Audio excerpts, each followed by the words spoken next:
Fellas, you know Degree Cool Rush deodorant, right? Well, last year they changed the formula, and guys were mad about it. One dude even started a petition. So guess what? Degree heard us, admitted they messed up, and brought the original Cool Rush scent back exactly how it was. And it's in Walmart, Target, and other stores now for under $4. So grab some and remember why its cool, crisp, and fresh scent made it the #1 men's antiperspirant for the last decade. Degree Cool Rush is back, and it smells like victory for all of us.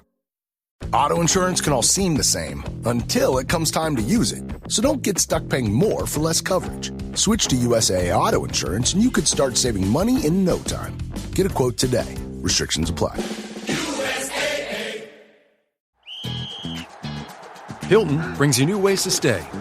With experiences that let you capture the glory days. Introducing the Graduate Hotels. Each inspired by local college towns, these stays are always original and never boring. Get in touch with traditions all across the country and enjoy a stay that's a class above the rest. Book at Graduate Hotels with Hilton Honors Points at Hilton.com. It's a win-win. Hilton, for the stay. From the Fifth Quarter Studio in Madison, Wisconsin, you're listening to High School Hoops with your hosts, Steve Collins and Jake Steger. All right, welcome to High School Hoops. I'm looking here. January 6th is today. That's a good day. 2021 is going to be a better year, Coach, don't you think? It has to be. I think it does, too. Something has to change. So let's talk about coaching philosophy. What's your thought on coaching philosophy? Do you want to make sure that we give a shout out to our sponsors first, Coach? Oh, of course. Go ahead. Let's do that. Go ahead. I'm having one of those mornings. You're the one that has that dialogue embedded in your head. Yeah, I have like 16 different things going on. Only if you could create an app to do your advertising. I know. Wouldn't that be good? To our two sponsors, first of all, Dr. Dish, the #1 shooting machine on the market. Go over and check them out. Mention Coach Unplugged. They'll give you $350 off, which is awesome. So go check them out. That's the first thing. Second thing is go over and check out teachhoops.com. I forgot my own site. One-stop shopping for basketball coaches. A little bit of everything. I'm a little scrambled today because I just got off like 4 hours worth of calls with my teachhoops.com members. So that's probably why I'm scrambling a little bit, but it is what it is. That's why I do this, because it's a lot of fun. That's right. All in good fun. It's all in good fun. Okay, so let's go and let's talk about building a program. What's your thoughts on this, Coach? You and I both have done this. It's a very, very, very big thing. And I think it's something that you have to, I know we kind of talked about today about like coaching philosophy, but like building a program, that philosophy, it's like you're creating your own chapter book with multiple chapters within your system. You know, and your system is ever changing and your philosophy is ever changing. So the word philosophy says you're never going to be, there's so much to that word.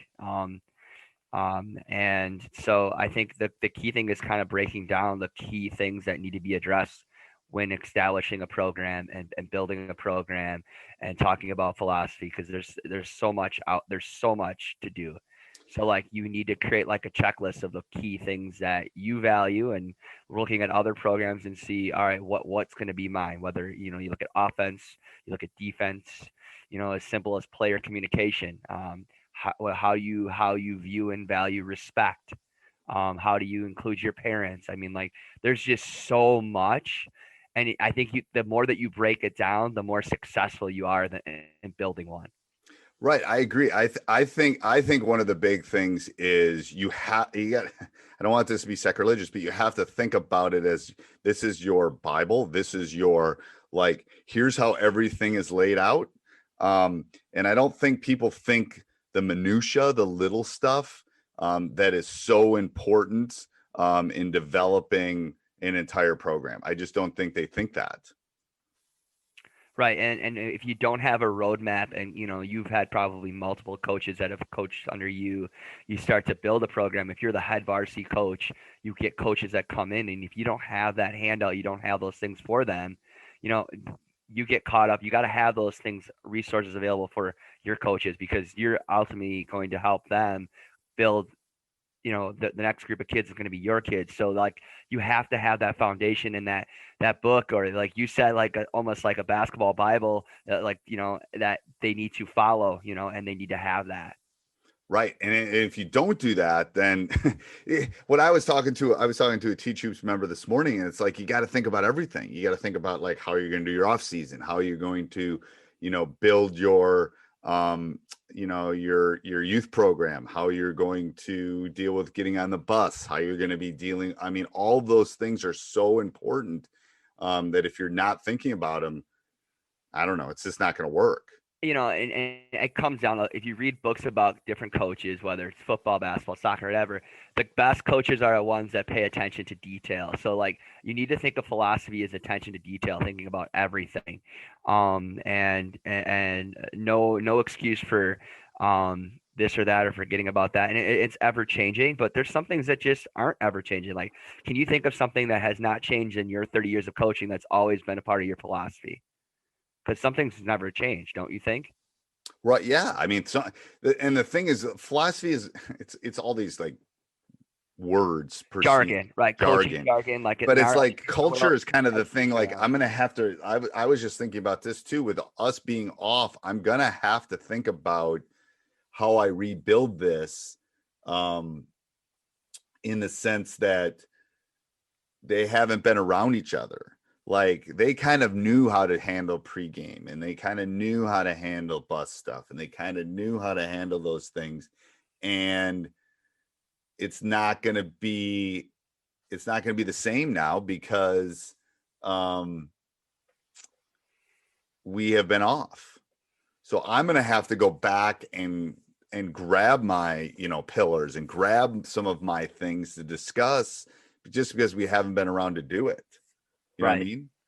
A proper way of how you weigh games. I used to do, and that's a whole nother thing. We could have a whole podcast on communication, and then taking this information and how you communicate it. But like the first step is like, you got to get all that information down before you start communicating it. So like, and it all has to interconnect, and it's not a one night thing. It takes several, and it's not going to take 1 year. It's going to take several years to really build it.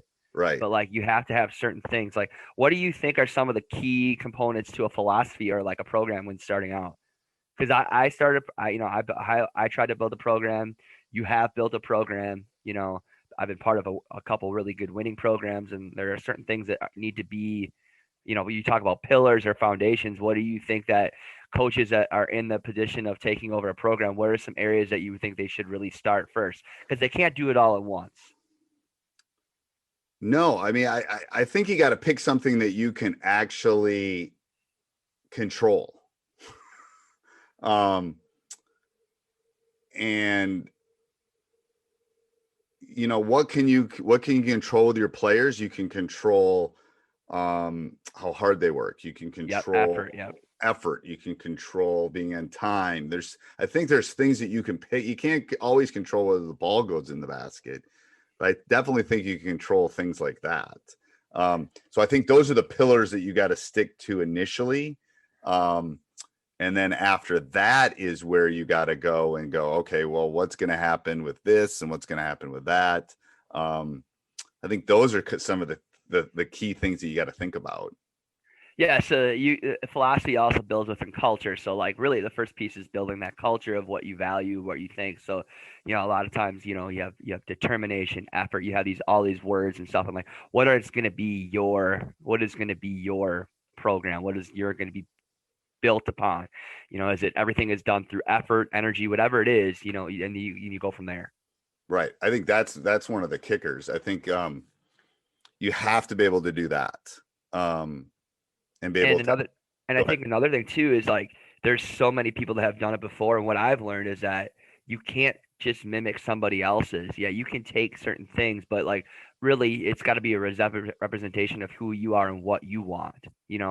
What they designed for their program might be completely different, or be a little bit, what you envision. You can't just take somebody what Duke is doing or what a premier high school program is doing out in this area or in that area. Like, you have to build it around what you feel is best for your area, your school, your kids. All kids are different, your area, what you live with. It's all built around where you're coaching. Right. Yeah, I think that's one of the key components. It's your community is so important in building a program that if you're not thinking about that, like resources, like if you are in a low poverty area, one area you got to start thinking about is like, how do we fundraise? How do we get these kids to be able to do that? How do we work about transportation? Like, everybody's certain places where they are in their coaching is there's certain things that get in the way, or certain things that need to be addressed first too. You might want to think about some of your biggest barriers too at first when we're looking at philosophy. Like, what are going to be your biggest barriers? And you might want to start addressing those first. Right. I agree. I think those are the key components to be able to access and to be able to, to figure, you got to figure out what the money is. I mean, it's the truth. So I think the Bible is so important. Again, not being sacrilegious, but you have to think about that, and you have to think about those specific things that are going to make you a winning program.